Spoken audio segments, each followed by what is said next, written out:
Well, welcome everybody to the Pardee School and Beyond the Headlines series. For those new to Pardee, and I think there are quite a lot of you who probably are, this is a series we do periodically on hot topics that happen. We sometimes arrange them at short notice, but we're honored, I think, to be the first of the season in the presence of our new Dean, Scott Taylor. So thank you, Scott, for being here. I think this is more than kind of beyond the headlines. That what we want to do today is kind of go beyond the tributes. The Queen has had numerous tributes paid, as you may have seen and heard and read, from people as diverse as Antonio Guterres, President Xi Jinping, President Putin, Elton John, and others. And that's not what we're here today to do. What we want to try and relate is the Queen's career, her period as head of state, sovereign, to the wider events of the world. We're a school of global studies, so we want to talk about effects on institutions, on the development of country relations, of course, newly independent states, decolonization, the digital era, what role the Queen played in major developments over 70 years, and of course 96 as a queen, as a member of the royal family. So I'll briefly introduce our panel. Thank you for coming. We have Professor Ariane Chernock, Professor of History at Boston University, Professor Eric Goldstein, who's Professor of History and International Relations here at the Pardee School, and Professor David Glofsky, a Professor of History too. So could I introduce Professor Chernock with her remarks? Thank you. Thank you so much for inviting me. It's lovely to have this great turnout here. Well, I've been thinking a lot about this subject over the past week, and I'm excited to gain a little distance from it at this point and begin to have a more kind of analytical bent, I guess, to my comments. I should also preface this by saying I have spent the past year during a sabbatical researching Queen Elizabeth's coronation. So I'm really immersed in 1953. So if you have any questions at the end, especially about the early part of her reign, I'd be thrilled to share some of my findings with all of you. So I've been assigned the task of speculating on what the Queen did to reinforce monarchy within Britain before we look outward to the empire and beyond. And I think what's clear to me, well, this is a challenging task, I have to say, because the Queen, to speak of the Queen as an agent at all is rather delicate business, because she revealed very little of herself over the course of her reign. In fact, much of her success we attribute to her silence in many ways. So to talk about what she did or didn't do is something we want to think about first and foremost. But it is clear to me, and it became very clear this past week, that much of her success did stem from personal qualities.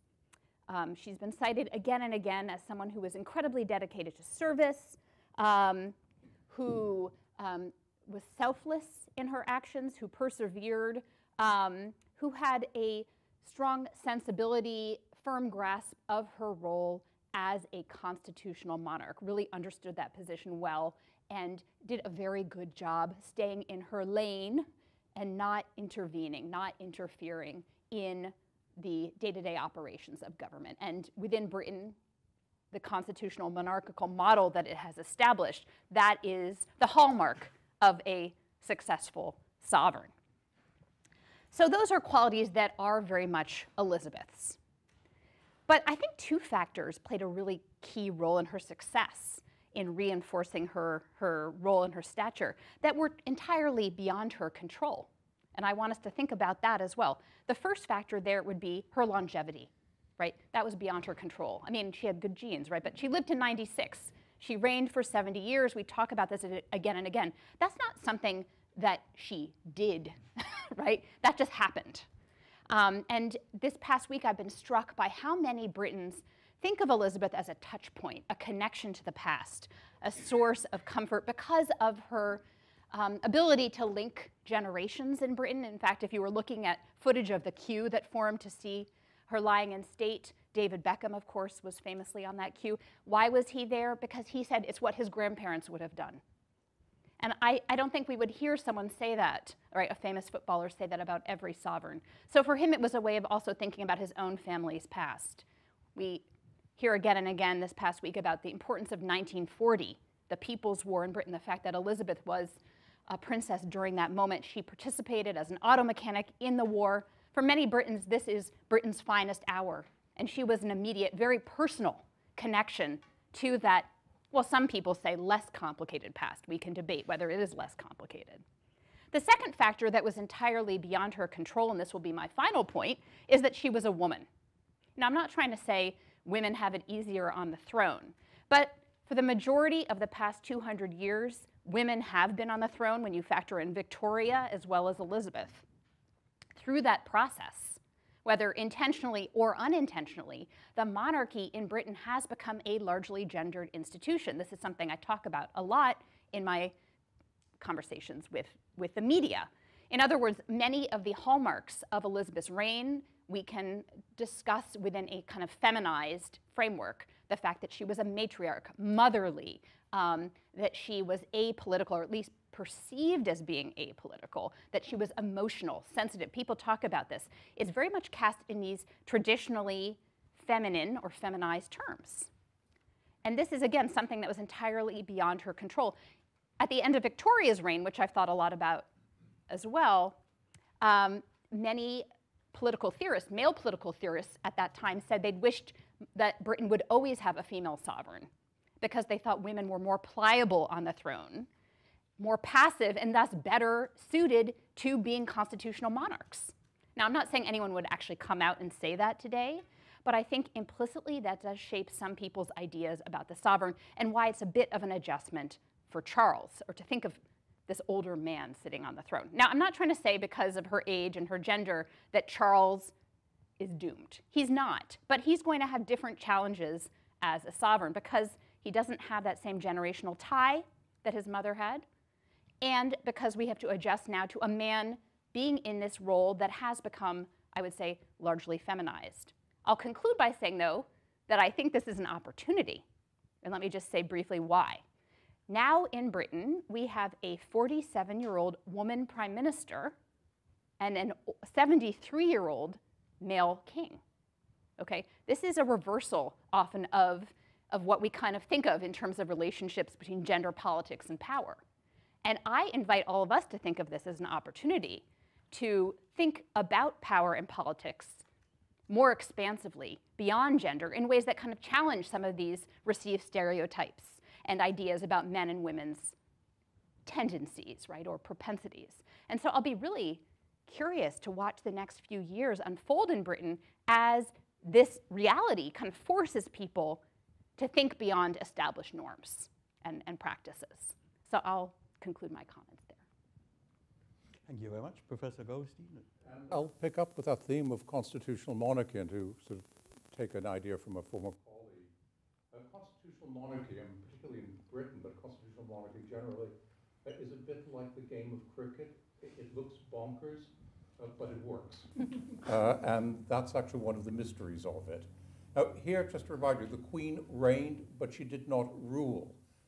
Very limited power and authority.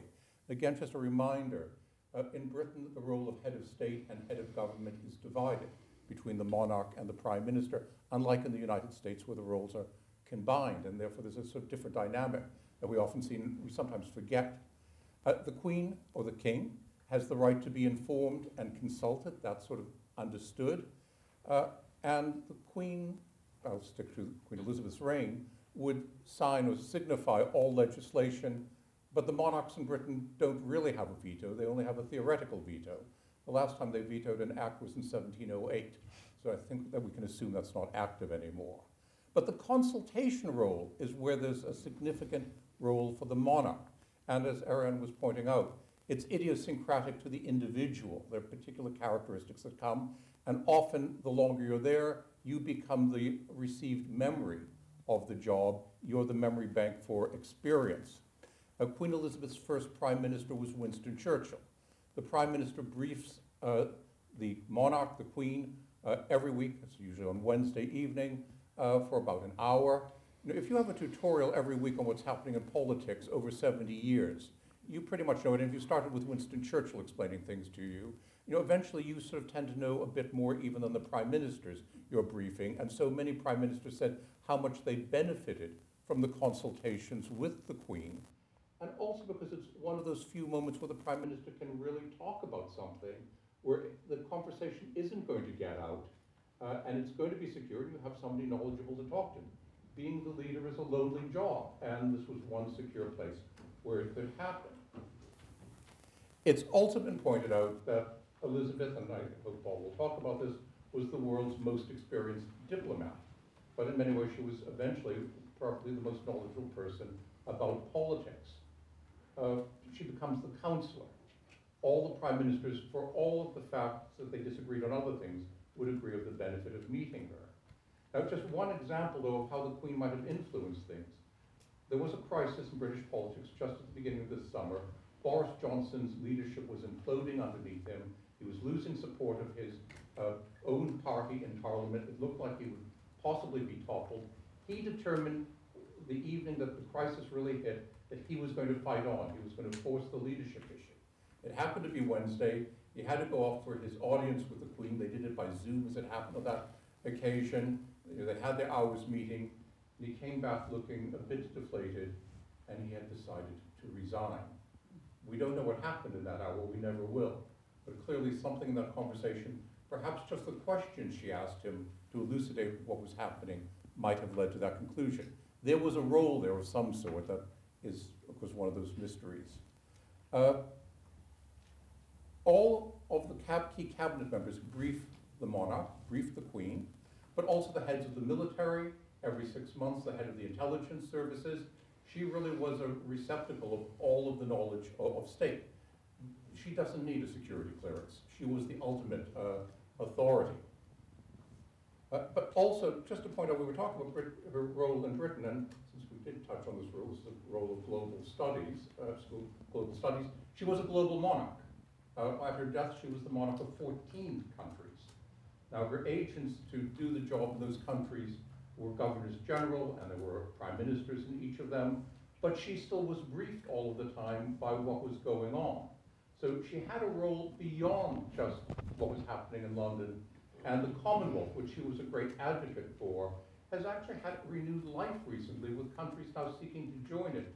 Just in the last year, the last summit of the Commonwealth was in Rwanda, historically not anything to do with Britain, but which had sought to join, and Togo and other countries, Mozambique more recently, have joined. Just to again give a sense of the Queen's role in this constitutional monarchy, though, if you take a job in Britain in the government, you take a loyalty oath, as you do in the United States.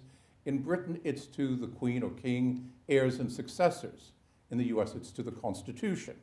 But what you're taking that oath to and taking it to the Crown in Britain isn't really to an individual.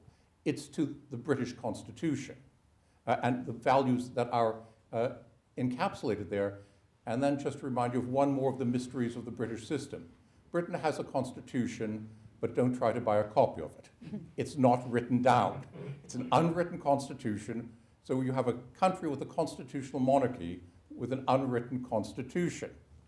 And on the surface, while it seems so unlikely, one of the chief reasons it's worked so effectively, at least over the last 70 years, was I think the role Queen Elizabeth played in making the machinery work in the very quiet way that she had of accomplishing things. But I'll stop there and turn over to our next. Thank you. Professor Glowski. So I have the perhaps unenviable task of talking about the colonial legacy of the Queen, and I think, as both Ariane and Eric pointed out, to talk about agency is a bit tricky. You know, what role did Queen Elizabeth actually play in any sort of colonial governance or in decolonization? But she did preside over decolonization in many parts of the empire. And so I want to talk specifically about the legacy of Queen Elizabeth among in former British colonies, and those who were colonized by the British who dealt with the, in many ways, the violence, the economic changes, and also the cultural colonialism of the British Empire over centuries, the vast majority of which preceded her life, but she was the inheritor of it in many ways. So it's kind of hard to talk about her legacy as someone who wasn't, leading colonial policy, but was in many ways complicit and involved in the empire itself. She presided over the last years of centuries of both economic changes, if you're being generous, or destruction, if you want to be a little bit more cynical. I teach African history, so I see this. As soon as we're done with this, I'm going to go teach about issues of slavery and law in 19th century Ghana. So these are issues that are, in my teaching about Africa, are unavoidable. You can't discuss the relatively recent history of Africa without dealing with both colonialism itself and the legacy of colonialism. The role that colonial wealth and extraction played in enriching the British Empire and visibly, and many of the symbols of the monarchy, the crown jewels themselves, are things that were taken from colonies like South Africa and India and still remain in British hands today. Much of the cultural wealth of Britain as well. If you go to the British Museum, you can see the entire empire present. And so all of this is part of the legacy of British imperialism, and through that is partially the legacy of the Queen. And Ariane, when you mentioned this sort of reckoning about now, after 70 years, it is very difficult to think about colonialism and have a real conversation about the legacy of British colonialism when the person who presided, whether or not she was the actor, but presided over this decolonization is still maintaining the exact same position she maintained 70 years before. So perhaps this will be a time to more reckon with and think about the end of colonialism, about the centuries of imperialism that preceded it. There hasn't really been any sort of formal apology from the monarchy for colonialism, with the one exception of an apology for the breaking of a 1840s treaty done with Maori people in New Zealand that promised land would not be taken from them, and then, of course, land was taken from them. But I also think it's important, Ariane, you mentioned World War II. World War II was more than just Britain's war. It was also the Empire's war. Hundreds of thousands of people from across the British Empire fought in the British military. The same is true in World War I. You see representation from the colonies as well. And so this is a way of thinking about Britain in a much more larger global context. So in many ways, the Queen was the figurehead and also a way to put a kind face on perhaps some unkind things, especially in the case of colonialism and imperialism, seen as like a paternalistic, or I guess maternalistic as the Queen may be, sort of a parent viewing their children, which is a very patronizing way to look at it, but often the ways in which these things are represented publicly. And so you've seen across the former British Empire a real thinking through in the past couple weeks about the legacy of the empire. And governments of former British colonies are perhaps walking a finer line about this. They're instituting periods of mourning and have put out some very kind declarations because they need to continue to work with the British government. They are trying to,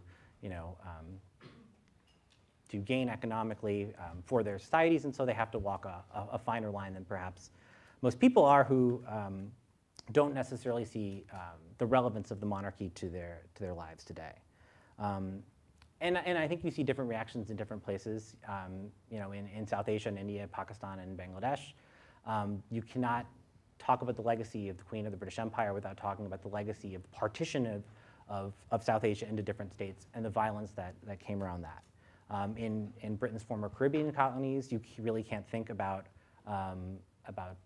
the crown without thinking about slavery and human trafficking and these sorts of things as well. So every part of the empire is dealing with this, or the former empire is dealing with this in their own ways. In South Africa, apartheid existed while Queen Elizabeth was in charge of the Commonwealth.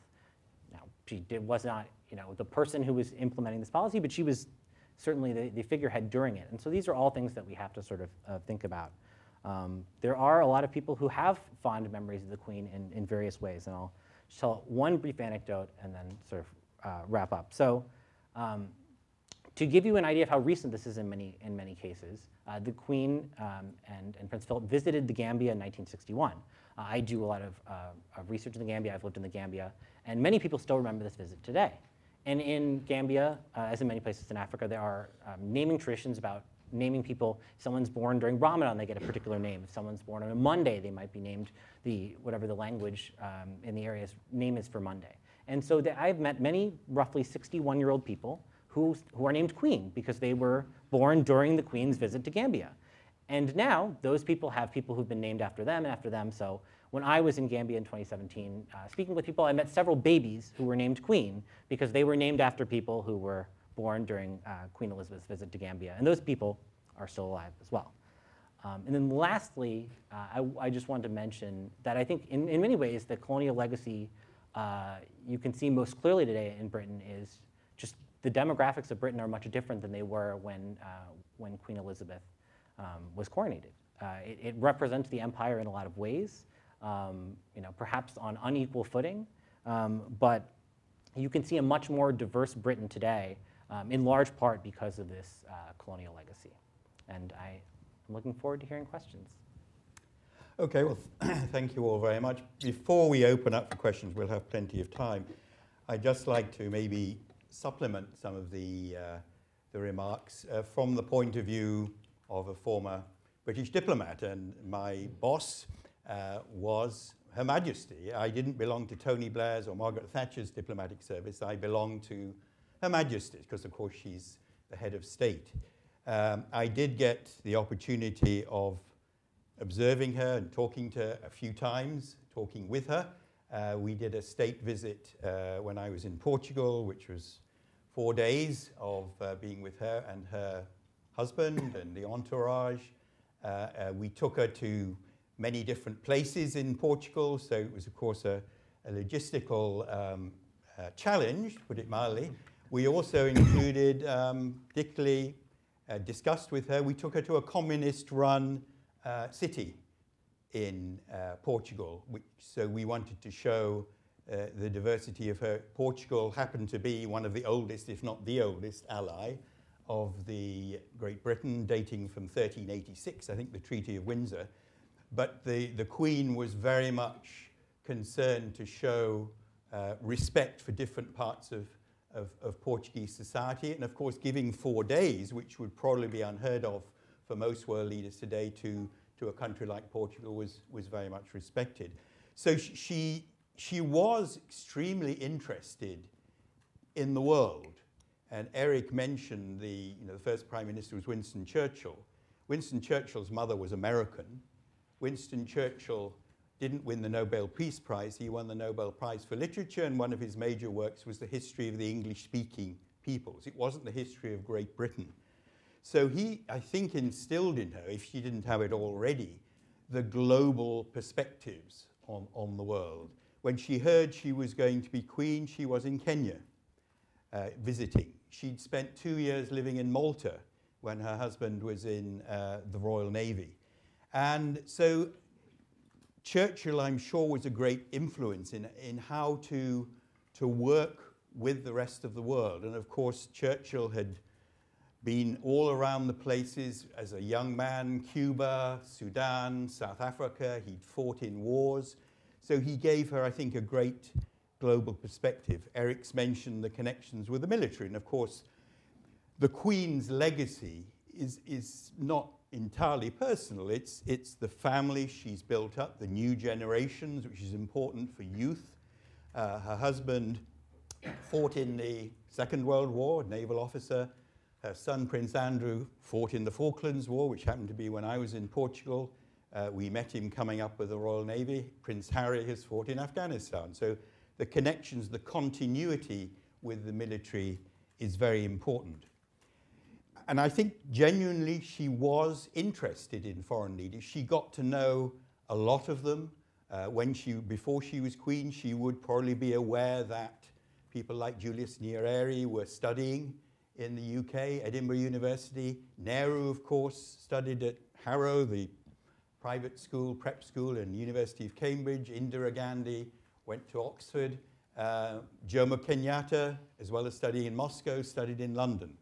So she would have been well aware, and of course she got to know these people very well over many years going to the Commonwealth meetings. She, I think, was the one who insisted that the word Britain was dropped from the Commonwealth. It is now the Commonwealth. And Eric has mentioned that Mozambique and Cameroon and non-English speaking countries have joined. A couple of other points which I think are relevant to her legacy. She embraced broadcasting. She insisted with her husband that the coronation in 1953 was shown live, which was, you know, quite a revolution. It may not seem like that to you, but gradually, and they employed and have employed very experienced public affairs, public diplomacy advisors to show the monarchy in action. Didn't mean she had to say a lot, but she had to be visible. She visited, of course, many parts of the UK regularly. She visited, I think, over 115 countries. But she embraced, gradually, the media and was always there. Of course, it was the major events because the media fed on her celebrity. And I think public diplomacy has been a major asset of what she'd done. I don't know how many of you are familiar with the definition of public diplomacy, but engaging with overseas publics, showing an interest in a society, not just engaging with overseas officials and foreign ministers, but public diplomacy is going out and showing an interest in the country, listening to what the country thinks of you, going to parts of a country when you visit which mean a lot to that country, and that she has shown herself a great public diplomacy asset. Now, public diplomacy can, of course, affect a country's tourism, investment, education. One of the things we did in the state visit to Portugal, we had the Royal Yacht Britannia. We used the event to promote investment in Britain. We had a day at sea for bankers and industrialists and so on, which of course is a part of the job of embassies to promote trade and investment. And she's coming, of course, the era of social media. And I think Ariane was saying some of the advantages she's had. Maybe she has had the advantage of not having cable news bombardment of opinionated news hostile to the royalty. Generally, the media and social media have been fairly favorable to the monarchy, and they've embraced that. And of course, the new generation, which she's encouraged, William and Catherine in particular, they have moved into the modern era. She's supported that. He now tweets about results of his favorite soccer team in England. The Queen would never have done that, but she's encouraged the generation to move forward with the times. So we very much welcome any questions. I don't know whether before we move to questions, anybody would like to supplement what's been said or comment? No? Very good. I can just, yes, go. Let me just do two things. On the public diplomacy front, just for the visual bit, if you see the photos of the Queen, she's always in bright colored clothes. That's how she stands out in the photographs. That's part of the projection of imagery. She couldn't go around wearing a crown as in the old days, so this was one way of dealing it. For the colonial legacy, interestingly, because I think it's a very interesting point, this, and how it might cycle through. If any country has a long colonial legacy from England, it's Ireland. And a poll, public opinion poll done this June in the Republic of Ireland, showed the Queen as far more popular than any political figure in the Republic of Ireland. And I think that's a comment on her ability at projecting image in public diplomacy. So again, just an interesting one to watch. Very good. So Elizabeth is, the other Elizabeth is holding the microphone. If anybody would like to ask questions. There's no amplification. So I'm just holding the microphone. Okay, all right. It's just for show. Thank you for a great panel. Very fascinating.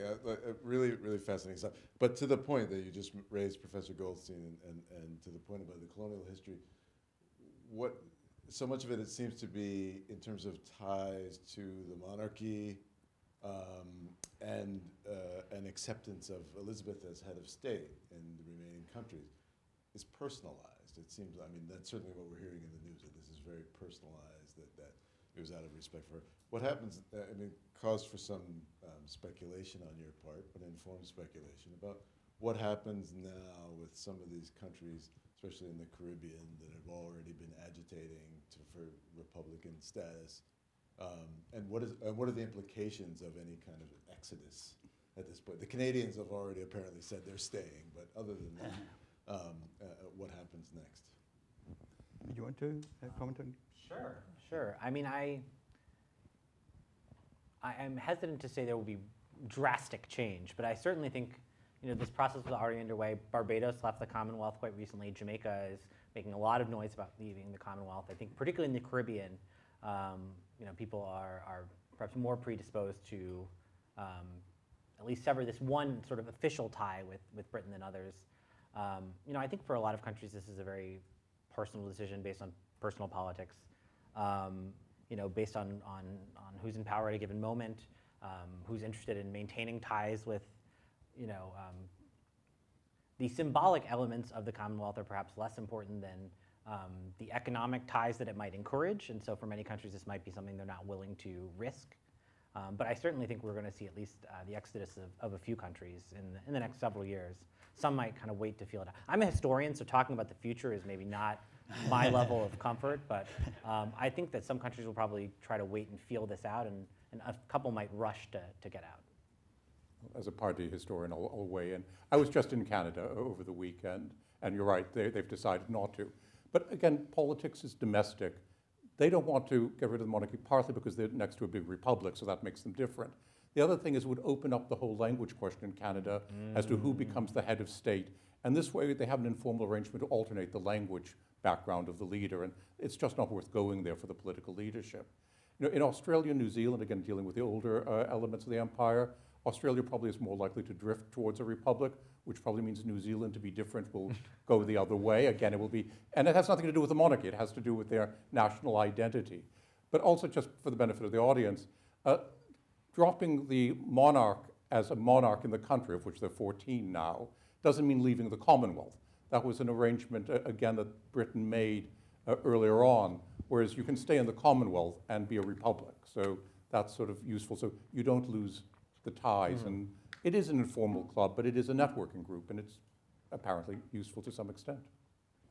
Yes, I mean, just to comment on being head of state of Canada and Australia, I mean, head of state of Canada didn't necessarily mean that she was going to influence Canadian foreign policy or whatever. I mean, for instance, Pierre Trudeau was very close to Fidel Castro. The Queen never met Fidel Castro. Fidel Castro was a casket bearer at Pierre Trudeau's funeral. I mean, those sorts of things Canada has often had, obviously a diverse country with maybe different foreign policy objectives. So it hasn't necessarily meant that to Canadians that you've had this kind of overbearing influence on the way the country goes. So any other points before? Well, I would, I guess, say to your point, I think there is more pressure now on the royal family to communicate a sense of kind of the multicultural heritage, tradition, and an outward-looking as opposed to insular approach to rule. So I think there's this grace period, a moment of kind of openness or receptivity, but the royal family is going to be, they're going to have to be extremely careful about the optics going forward, and pulling on a different version of British history that's always existed, but that has always been much more multicultural and outward-looking, and to make it seem sincere. We have at the back there. Oh, sorry, somebody with a hand up. Thank you so much for those awesome comments. As you can tell from my accent, I'm British or half British. But I'm curious about, obviously, there's been a lot of talk about the legacy vis-a-vis the sort of overseas colonies, and Professor Goldstein mentioned Ireland, but I was kind of curious about, you can talk about will countries in some of the former colonies give up the Queen's head of state, etc. But what about her legacy vis-a-vis the Union of Britain? Because to me, the Queen personally obviously had this attachment to an arguably mythic idea of Scotland, and she passed away in Scotland, which I think is sort of significant.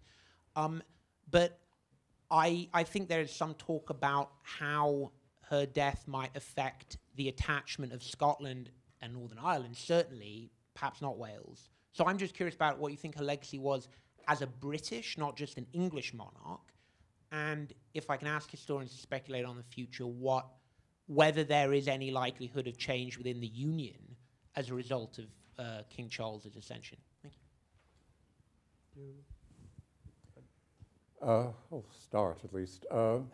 The imprint of the royal family, just physically, by the way, in Britain, is just always visible. I mean, I worked for a long time in a city which had the largest hospital in Western Europe. It was the Queen Elizabeth Hospital. It's actually named after her mother. But again, you know, everywhere you see the king this, the queen that. And so there is this sort of visual reinforcement.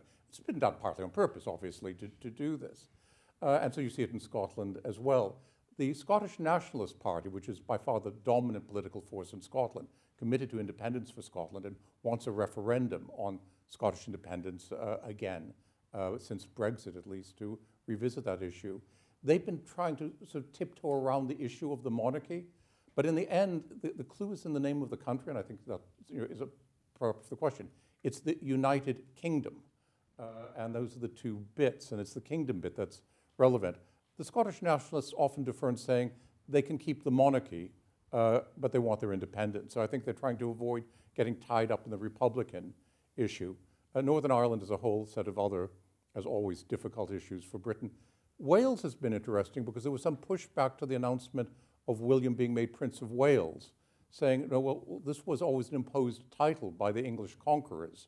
And so there's also sort of a legacy issue there to an event from the 1300s, actually, but still that's coming back as, no, we don't need a prince. We need something else. So I think it's the removal of the Queen after so long is opening up a lot of issues that almost by politeness were left there, but they've been brewing underneath throughout that whole period as well. I don't think I need that. We're being recorded. Yeah. At any rate, just a story from my past. Once talking to the head of MI6, Richard Dearlove, and I asked him, what's it like briefing the Queen? He says, how do you brief somebody who's known everybody in the last 50 years? And you'll tell her something, and she'll say, yeah, well, 20 years ago, they told me this, and it turned out to be false, you know. So it must have been for the prime ministers a real experience to come on and brief the Queen. The other aspect, I think, of the Queen's reign is, I've always been interested in German history, is reconciliation with Germany. The 1965 visit, which was an 11-day state visit, the longest state visit she had outside of the Commonwealth, I think did a lot in the sense of reconciliation, later on British entry into the European community, which, you know, Germany wanted to have. And finally, the issue to comment on is the kind of stability that a monarchy can give, that a republic can't give. The republics that were formed after World War I, to a large extent, failed. And, you know, they came from monarchies to some kind of democratic republic version, and subsequently they failed and they went into not only dictatorship, but very, very brutal dictatorships. And I wonder if monarchy doesn't kind of ameliorate that to a large extent.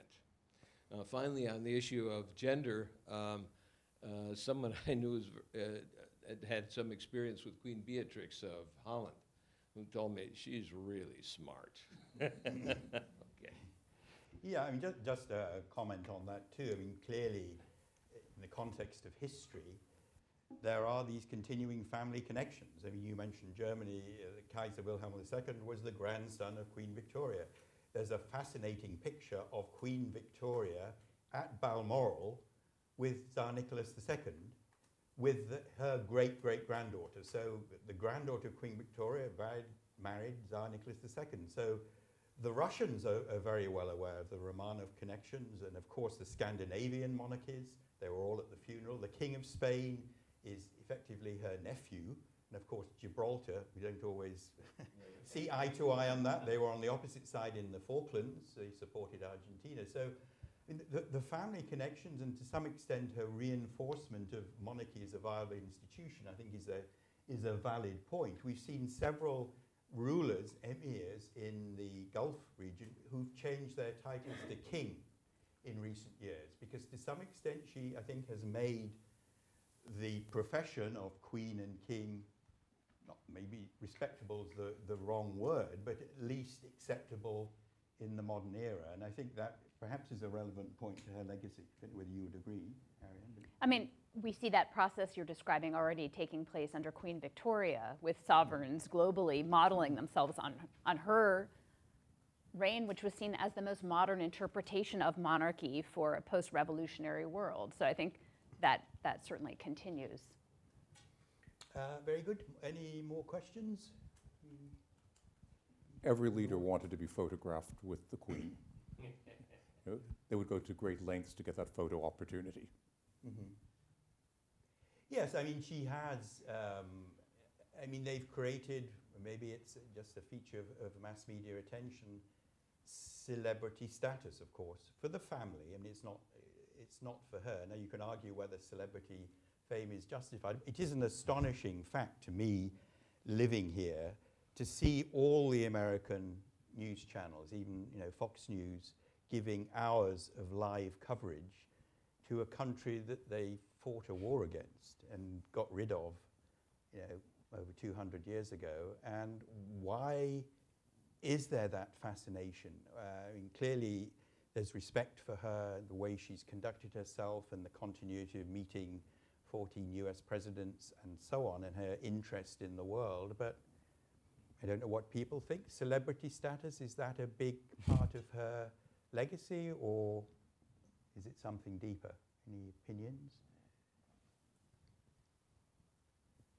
The world loves celebrities, and there are not many around. One of the things the Archbishop of Canterbury said yesterday at the funeral was leaders of the world don't normally attract that level of respect from their populations. Maybe they seldom realize one way or the other during their lifetimes, but it is an astonishing representation, what we've seen in the last few days, simply the number of people, including flying in from all over the world. And maybe it's difficult to explain what people felt. It is a sense of continuity, of stability, Joe was saying, that the monarchy can bring. But she did also, I think in many ways, define the role, because she refused, even in a situation like a referendum on losing Scotland, losing Balmoral, just think of that.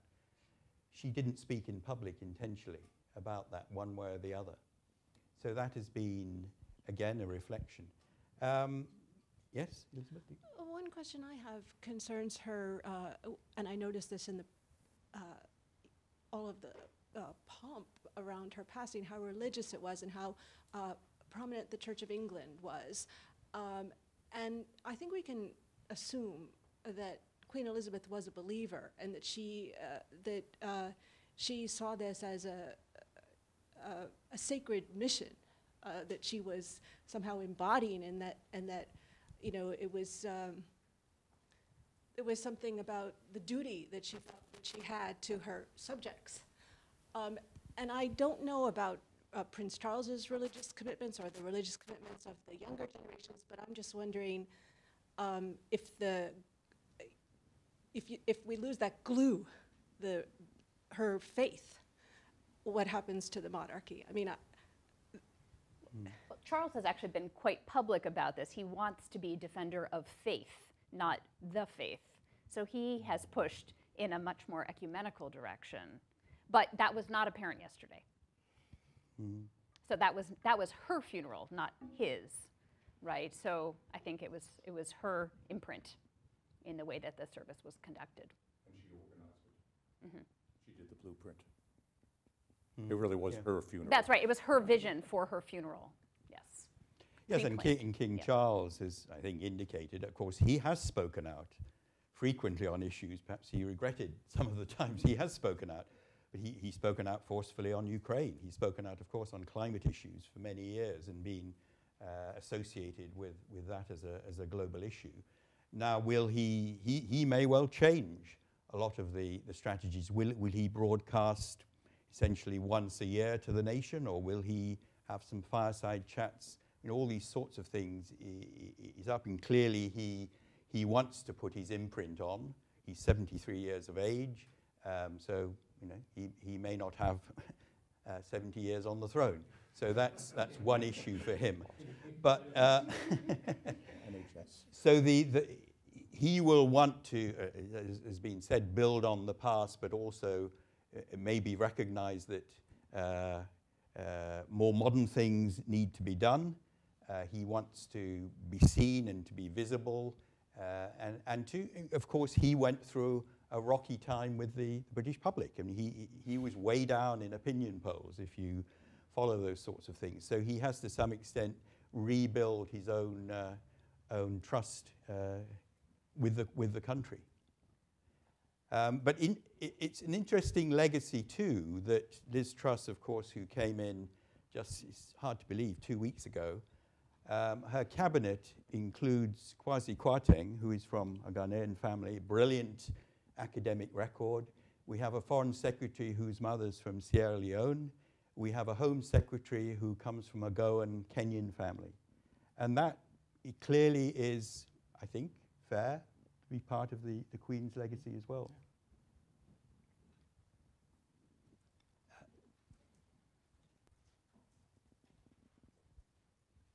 Thank you for the excellent presentation, by the way. I was wondering, so the Queen, as both like the royal figure for the United Kingdom and as a chief diplomat in a sense for the United Kingdom, do you think she should have took a more assertive role toward the Ukrainian crisis and other geopolitical events in the past decade or so?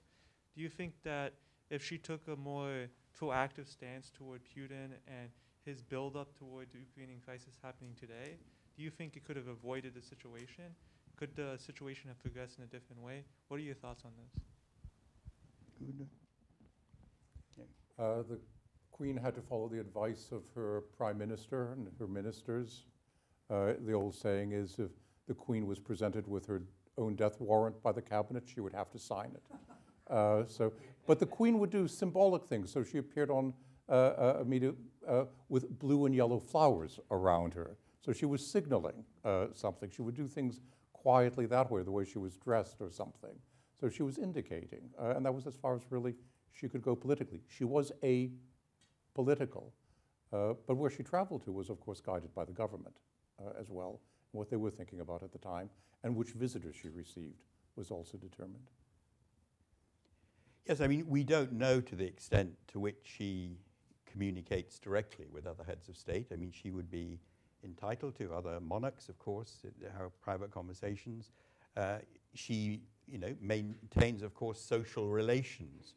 She became friendly with Michelle and Barack Obama, I think, on a personal basis. She invited the girls, when they weren't on an official visit, to come and ride round the grounds of Buckingham Palace. Barack Obama, I think, said that a couple of days ago. So she is clearly a great networker. She believes in relations. I think one of the people invited to her funeral was a cowboy from Wyoming who they loved to talk horses. And that was her passion. Of course, the Americans did once send an ambassador, what was his name, Faria? I think, yes. Whose main attribute was he was a horse breeder from Kentucky, I think. Yeah. So that was, of course, her passion. And she showed, of course, the human side too. She played, of course, the role of the mother or grandmother. She had 2 children in office, not too much maternity leave granted probably there. But so she was an ordinary person in the war, the Second War, when she was still a teenager. She insisted on signing up to be an auxiliary in sort of equivalent to a National Guard, and she learned to fix trucks. And so we used to joke during the state visit, if the cars break down, the best person to fix them is probably the Queen, because she could strip an engine. So she did show that, capacity. She didn't go to school. They wouldn't, she was homeschooled. She didn't go to university, unlike, of course, the future royals. But she did show that capacity to realize that, there was this human element she needed to show you can't say the ordinary in us, but she recognized that a lot of people would see her as elite. A lot of people in the former colonies and dependent territories would have resentments against Britain, and I think she recognized that. And she did, I think it's fair to say, befriend a lot of the key independence leaders. I would just like to add, that's an interesting question that you asked. We sit up here and act as if we can identify what is political and what is not political. And I think that's been a convenient fiction over centuries in Britain, where in fact there's a lot more ambiguity there. And to Professor Goldstein's point, you know, in subtle ways she has intervened, even though we praise her for being this ideal constitutional monarch. She told the Scottish before their referendum to think carefully about their decision, hint, hint, right? And so there's wiggle room here. Some people have been saying, oh, King Charles will not be able to take up environmental issues in the way he is accustomed to now that he is king.